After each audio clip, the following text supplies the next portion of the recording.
Hello, everyone. Welcome back to the 411 Ground and Pound MMA podcast. We are your weekly look into the wide, wacky, wonderful world of mixed martial arts. My name is Robert Winfree, and I'm your host. As usual, thank you so very much for listening to the show. Thank you for any interaction you can do with the product. Like, comment, subscribe, share, any and all of that, star rating, written review, whatever your podcast platform of choice happens to be, any way that you can interact with the show is a good thing. So, thank you very, very much in advance for that. Should be a short episode this week. UFC was off last week. Uh, Not exactly sure why, but a rare week off. But we do have to preview the upcoming UFC on ESPN Plus 65, which is a card.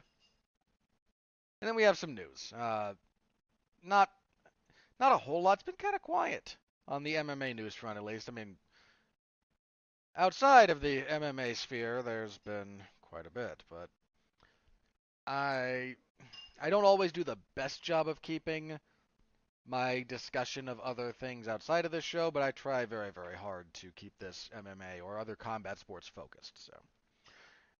So we're gonna focus on that. That's what you're here for. You don't care about my thoughts on most other things, I imagine. So that's kind of where we are. Again, fairly light news week. Things should be picking back up next week, but in the interim, let's get into this card. So UFC on ESPN Plus 65. In the main event, heavyweights, Alexander Volkov and Jairzinho Rozenstruik. Uh, Look, we got a couple of. This is not a great event. UFC 275 is the week after. So we'll be previewing that next week. That's a pretty good card. But this is not a great fight night. And fight night 208, UFC and ESPN Plus 66 is not great. But we got a few things in between now and then. So, but Volkov and Rozenstruik, you can tell the UFC doesn't have a lot of faith in this because their big thing is, hey, between the two of them, they've got 33 knockouts. When they start selling you an entire fight based on, hey, a high percentage of finish, rather than these guys are very skilled, or this is a potential number one contenders fight, or a title fight, when it's just, hey, good finishing rate, you know. Rozenstruik, boy, has not been, he's been on a weird run. Like, he had a nice little run to start his UFC career. Ran into Francis Ngannou fairly early. Rebounded by beating Junior Dos Santos, lost to Cyril Gane, beat Augusto Sakai, most recently lost to Curtis Blades. So he's kind of bouncing around as far as where he can. I mean, that when he beat Alistair Overeem, he was losing that fight handily. I think I had him down all. I think I had I had Overeem either winning all 4 or 3 of the previous 4 rounds, and I think he was winning the 5th. And then kind of a last second, I won't say fluke win. That's a disservice to what happened, but it was a Hail Mary. It was a Hail Mary attack. So Volkov represents a level of opponent that Rozenstruik has not consistently beaten. Because I mean, you've got Ngannou and Gane as his 2 of his losses, and champion and maybe the second or third best heavyweight in the world. And you got Blades, who's got a very specific attacking style and has proven to be a very resilient heavyweight. So Volkov's a slightly different level. He's not top, 5 in the world. But I don't think he's as far down the totem pole as, Augusto Sakai, necessarily. Volkov himself was last seen losing to Tom Aspinall. Beat Marcin Tybura before that. Lost to Cyril Gane. Had beaten Overeem and Harris prior to that. Yeah. So, this is one of the... This might seem weird, but this is a very kind of crossroadsy fight for Rozenstruik. If he can't beat Volkov, that tells us a lot about his current position and what his ceiling might be. I'm going to lean towards Volkov here as far as picks go, Volkov's a very big guy. He fights well long. Rosenstruik is a very good technical kickboxer, but uh, anybody who can kind of fight with him in that area, he struggles with. He's not got the best chin in the world. It's not bad, but it's not the best. And yeah, maybe I'm still a little bit caught up in a bit of who Volkov used to be, but I'm not going to be surprised either way. This is heavyweight. Both guys are pretty good strikers. Both guys have plenty of power. But I think Volkov has consistently been at a higher level than Rosenstruik, so just gonna have to see how that one plays out, and just kind of hope it doesn't go long because it might. You get a very tentative fight out of both guys. If Rosenstruik decides to fight the way he's fought his last couple of fights, again that kind of very tentative approach, Volkov will just be happy to outwork him from the outside and win a decision. And I don't blame him for that one bit. Featherweights, not a bad fight. Dan Ige and Movsar Evloev. Uh, I've been pretty high on Evloev for a while. I when he made his way to the UFC, when he beat Sung Woo Choi, I went back and I watched a few of his other fights from like M1. His fight with Sergey Morozov is pretty darn good, actually. I'm a pretty big believer in him, and he's not got a finish yet in the UFC. Uh, One split decision fight that with Nick Lentz, which I thought he won. But he's very good, but he could use some few more emphatic performances. And Dan Ige represents a very stiff level of opposition. Ige's not in the best spot. He's 1-3 in his last four, but those losses are to Calvin Kattar, Chan Sung Jung, and Josh Emmett. So guys who occupy a space near the top of the division. And the zombie fight was a 5-rounder that was very competitive.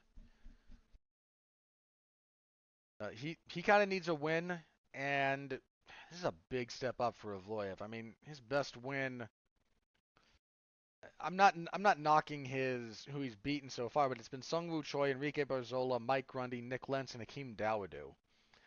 Now, beating those guys is not the easiest thing in the world, but none of them are all that close to what Dan Ige offers. So this is a tough one for Evloev. This is a real acid test for him. If this were 5 rounds, I would probably lean towards Ige. Only over 3, I think I am going to lean towards Evloev, but this is a really close fight. Uh, this is a quality fight right here. It really is. That's a good fight. Very much looking forward to that one. Also at featherweight, Michael Trizano and Lucas Almeida. This is where things start to drop off. God, I don't know. Trizano, he won some stupid season of The Ultimate Fighter by split decision, won a split decision over Luis Pena, then got beat up by Grant Dawson. He beat Ludovic Klein, and then he lost a clear decision to Hakeem Dawodu. Been real up and down. Almeida. Don't think this is his UFC debut, but I might be wrong about that. He is 13-1. That's a good record. It is his UFC debut. Oh, right. He had that Contender Series fight. I think that's where I saw him. Back when I was watching that on occasion. I haven't watched the Contender Series in a while. For a number of reasons, it's good fights, and if you're a big fight junkie, there's nothing wrong with them. But I just kind of checked out of that. Yeah, I'm gonna go with Almeida, I think. Um, but who knows? Trizano is still young enough and is still developing enough that he could make some pretty big strides. He's also fairly pedestrian. Whereas Almeida, I mean, 13-1 is solid. Now, not all of those are the best opponents in the world, but I'm going to go with Almeida here. I've not been overly impressed with Trizano. Women's flyweight, Poliana Botelho and Karine Silva. Botelho, she had that tough fight with Luana Carolina her last time. Can't remember who I scored that for. But she's 3-3 in the UFC overall and on a 2-fight losing streak. She needs a win.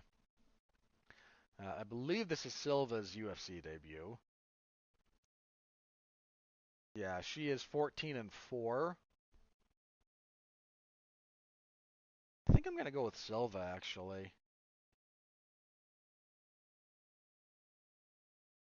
She's a very good grappler, based on her record. Yeah, I'm gonna go with Silva. Light heavyweight, because of course, Alonzo Menefield and Askar Mozarov, excuse me. Mozarov? He is from Ukraine. This is his UFC debut. You might have seen him in some bare knuckle boxing events. I don't think he was in. I think he was in BKB, but he's fought a few other ones. So if you happen to follow that, yeah, this is his UFC debut. He's got a pretty good record, 25-7. So he's been around the block. He's only 27 years old. Boy, he has been busy. He had a real busy 2018. He had a real busy 2017. Dang, this guy just, dude, paying his bills, man. Menefield. Menefield has power, man. Uh, Been real up and down in the UFC though. Very up and down. Coming off a loss to William Knight. I'm gonna pick Mozarov here, but that's speculative on my end. Menefield's a smarter choice, I think. And kicking off the main card, at strawweight, Felice Herrig and Karolina Kowalkiewicz. Meh. Herrig's been out of action for a while. Yeah, she last fought in 2020 when she lost to Virna Jandiroba. She was out for 2 years before that. And she lost 2 fights in 2018. Didn't fight again until the latter half of 2020 and hasn't fought since. With that kind of a layoff, I mean, Kowalkiewicz hasn't exactly been turning and burning. And she's on a bad streak. She's lost 5 in a row. I mean, you look at some of the opposition, and you kind of have to go, okay. Like, she got knocked out by Jessica Andrade, fine. She lost to Michelle Waterson, okay. Alexa Grasso, Yan Xiaonan, Jessica Penne. The Penne one hurts. Like, that was Penne coming back after a pretty significant layoff herself.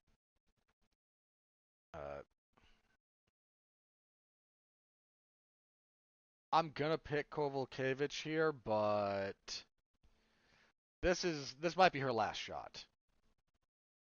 I mean, she's 12-7 and has lost, like I said, 5 in a row. So this is kind of win or go home for her. That's your main card. As for the prelims, lightweight Alex Da Silva and Joe Solecki. Da Silva's been a bit. He's 1-2 in the UFC. Lost to Alexander Yakovlev and Brad Riddell. No shame in either of those. Solecki just had his first UFC loss when he dropped a split decision to Jared Gordon. Go with Solecki here. Featherweight Damon Jackson and Daniel Argueta. Where is this gentleman from? United States. I'll go with Argueta, but I'm probably pronouncing that wrong. Pick Jackson here. That's got some potential though. Those two are both some funky grapplers. The flyweight Zarek Adeshev and Ode Osborne. Osborne looked pretty good when he beat CJ Vergara in his last fight out. Been up and down in the UFC though. Lost to Brian Kelleher and Manel Kopp. Adeshev coming off his first UFC win. I'll go with Adeshev, but not I don't feel good about like that. That's not a pick I'm confident in. Lightweight, Benoit Saint-Denis and Nicholas Stoltz. Whoa. Does he go like Benoit or Benoit? I forget. He's fought in the UFC before. He lost to Elizeu Zaleski dos Santos. I believe he pronounces it. He's from France, but I believe he pronounces it Saint-Denis.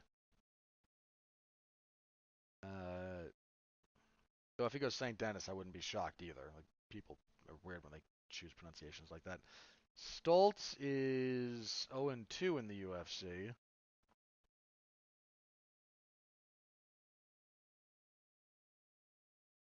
Probably go with Stoltz, but kind of you got to kind of shrug at that one. Let's see, bantamweight Tony Gravely and Johnny Munoz Jr. Probably Gravely. Yeah, Gravely. Sorry, that was bantamweight. Excuse me. Flyweight Zalgas Zumagulov and Jeff Molina. That's not terrible. Zumagulov has had a bit of a rough go at it in the UFC. Got a good win over Jerome Rivera, but he followed that up by losing to Manel Kopp. Whereas Molina here didn't fall through, did it? Don't think it fell through. There it is. Molina's 2-0 in the UFC. He's on a pretty good winning streak. Won what? 9 in a row? Yeah, 9 in a row. Yeah, I'll go with Molina there. Let's see. We have I sobbed briefly about this last week. Andreas Mihalidis and Rinat Fakrendintov. I know I'm mispronouncing the Russian gentleman's name there. I apologize. I'll need to wait until I hear it. Because I have to spell one of these out when I copy this. So I can Control C and Control V one name. The other I have to spell out. So figure out which one is easier to type for me, I guess. Michailidis is been a bit up and down in the UFC. Had a good first round against Alex Pereira, but then didn't understand the cardinal. Look, if you're in an MMA fight with a guy who's a kickboxer, especially a high level one, but his takedown defense isn't that good, he's gonna throw the flying knee at you. It's what they do because they're still figuring out some of the grappling, and if they throw the flying knee, it can disrupt you. You gotta watch out for it. And if you do, they're just helping you take them down. If you don't, you get stopped. And he got stopped. Whereas Fakrendintov, who again, I apologize. I'm just going to call him Renat until I hear how to pronounce his name. 20-2 overall. Record. He's on a nice winning streak. Jeez.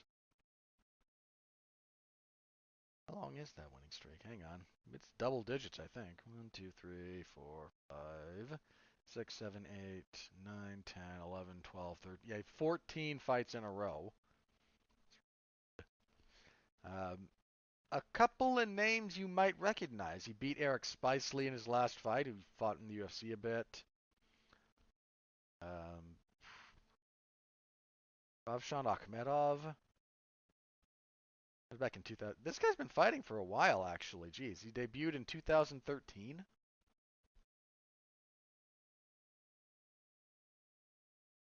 Yeah. So he's been doing this for a bit. What's his big break? He had a couple of fights in 16. Only 1 in 17, 1 in 8, 2 in 8, 3 in 18. Didn't fight at all in 2020. I'm gonna go with Renat, but it might be a. Mihalidis is not an. He's not the toughest fight in the UFC, not by any stretch of the imagination, but he's not a soft. He's not. he's not a terribly soft touch either. I mean, so this will be a good introduction for Renat to see if he's really ready for this level. And kicking everything off, Aaron Blanchfield will fight J.J. Aldrich. Pretty easy pick for Aldrich. Look, Blanchfield's on a good run. She's won, what, 5 in a row? 2 of those in the UFC. So Blanchfield's no one to, dismiss. But Aldrich is someone who is... She's able to consistently win. She struggles to really make headway up through the ranks, but she's not easy to beat. So I'm going to pick Aldrich there, but this is another kind of measurement test for Blanchfield. Because her wins in the UFC thus far are Sarah Alpar and Miranda Maverick. Now, the Maverick win was good, but Aldrich has been with the UFC for a while and has a very successful UFC record. So this is another kind of measuring step for Blanchfield to see where she is right now. And I think Aldrich might be a bit too much for her at this juncture. We'll find out. But Aldrich is usually a pretty safe pick most of the time, and I think she is here. All right, that's the event. I will have coverage this Saturday in the MMA Zone of 411mania.com, so please do stop by, say hello. I always appreciate it.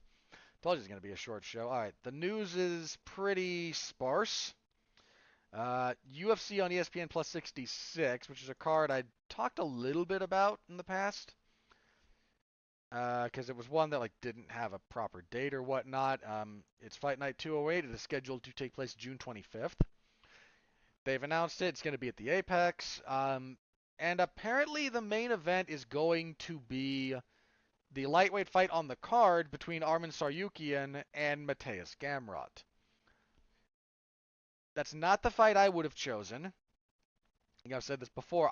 If I had to pick from the list that was provided, what's the main event, I would have gone Neil Magny and Shavkat Rakhmonov. Now, given that they came up with this fairly late into the process about what's the main event, that's a consideration. If these guys all signed, 3-round bout agreements, and the UFC's now, hey, somebody gets to fight for 5 rounds, and you go and you decide, I need more time to prepare for that or whatever, that's not unreasonable. If that might be a consideration. They offered it to a few other fights on this card, and they kind of went, not at this point. That said, I mean, Tsarukyan and Gamrot's a very, very good fight. I'm not complaining about it. It just wouldn't have been my choice. I've said this before. That card has some... If you're a hardcore fan, that's got some stuff for you. If you're less hardcore, not so much. So, that has taken shape, and as a more hardcore fan, I'm kind of cautiously looking forward to that one. All right, what else do we have in the news? Okay. Sure, let's talk about this briefly. Nick Diaz says that he wants to fight Kamaru Usman. Yeah. I'm sure you do, buddy. I'm sure you do. Usman has plenty of contenders, but the UFC is not terribly inclined to do Nick Diaz any favors at the moment, so I doubt anything comes of this, but Nick Diaz has started making some noise. We still don't know what's up with Nate. Yeah, that's all kind of a mess. But Nick Diaz versus Kamaru Usman would just be... That almost shouldn't be sanctioned. It's that kind of a fight. I suppose I can talk briefly. Yesterday, in the boxing world, Gervonta Davis knocked out Rolly Romero in the 6th round of their fight. Interesting little, Rolly fought a very different fight than a lot of us expected him to, and I think he showed a bit more potential than most people are willing to give him credit for. I think I only gave him 2 rounds of the 5. I gave him the second.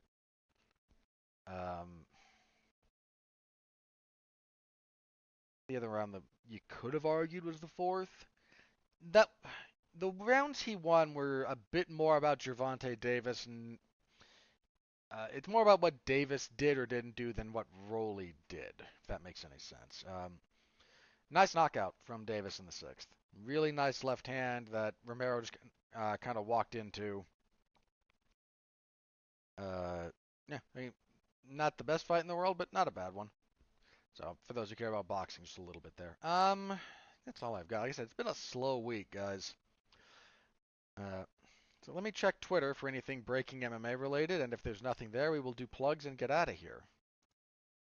Nope, doesn't look like anything MMA related is breaking as I'm recording, so let's go ahead and get into plugs. Last week, what did I do last week? Last week was pretty quiet, actually. Yeah, I just did the normal stuff. What about this week? Okay, this week the usual spate of coverage. That is professional wrestling a few nights a week. AEW's Dark Elevation on Monday. MLW stuff on Thursday. WWE SmackDown on Friday. Uh, and this week on the podcast front, I know Top Gun Maverick is coming out. We're actually having to wait a week to review that because of some scheduling issues. However, on Thursday, there will be a TV party with myself, Mark Radulich, and Jesse Starcher. We will be talking about the latest David Simon project, and if you know Mark, you know why. We Own This City, starring John Bernthal. I believe the last episode is scheduled to air did yesterday or very soon as I record. I forget this, but it will all be out by the time we review it. So the three of us are going to sit around and review that. Should be a good time. I'm enjoying the series thus far. It's not perfect, but listen to the show for the good, the bad, and the otherwise. So that will be on Thursday, and then Saturday, of course, UFC and ESPN plus 65. Next week we will be back here. We will review UFC on ESPN plus 65. We will preview UFC 275 with its two title fights. So please be back for that. I hope you will be. Until then, I thank you as always for listening. Stay safe out there and continue to be well, be safe, and behave.